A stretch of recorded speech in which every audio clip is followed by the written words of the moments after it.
L'Égypte l'avait annoncé, elle passe à l'acte. Le gouvernement a signé des accords à hauteur de 1,9 milliard de dollars pour vendre des entreprises publiques. Le Premier ministre Moustapha Madbouli a dit que son gouvernement a déjà reçu 1,65 milliard de dollars pour les ventes d'actions.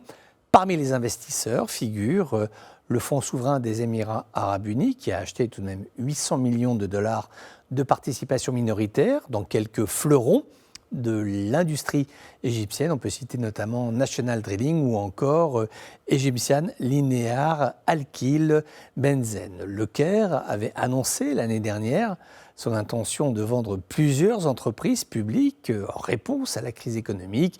C'est vrai que le pays fait face à un choc inflationniste avec un record de 37% d'inflation annuelle au mois de juin. La dévaluation de la monnaie nationale est un problème majeur, idem pour l'absence de liquidité internationale.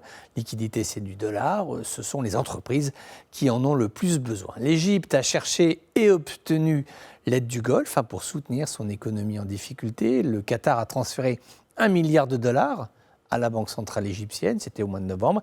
L'Arabie saoudite a déposé 5 milliards et les Émirats arabes unis ont signé un partenariat d'investissement de 10 milliards de dollars avec l'Égypte, mais aussi la Jordanie. Ce sont là des points positifs, clairement, il ne faut pas les minorer, mais reconnaissons que l'économie égyptienne est traversée par des inquiétudes, par exemple les envois de fonds financiers de l'étranger, qui sont une source d'entrée de devises forte, tout à fait importante. Eh bien, ces transferts se sont effondrés de 23%.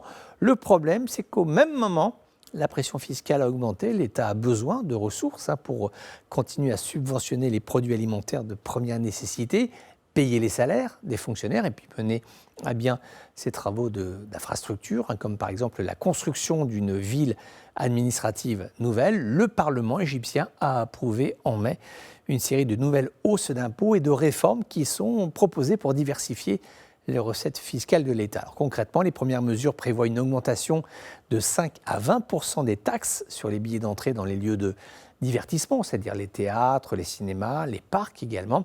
Également 10% de plus sur les produits de luxe importés et aussi le chocolat et le café torréfié. Donc voilà, c'est une gymnastique des chiffres qui est assez complexe, mais les autorités financières égyptiennes n'ont pas trop le choix. C'est le prix à payer pour assainir les fondamentaux de l'économie égyptienne.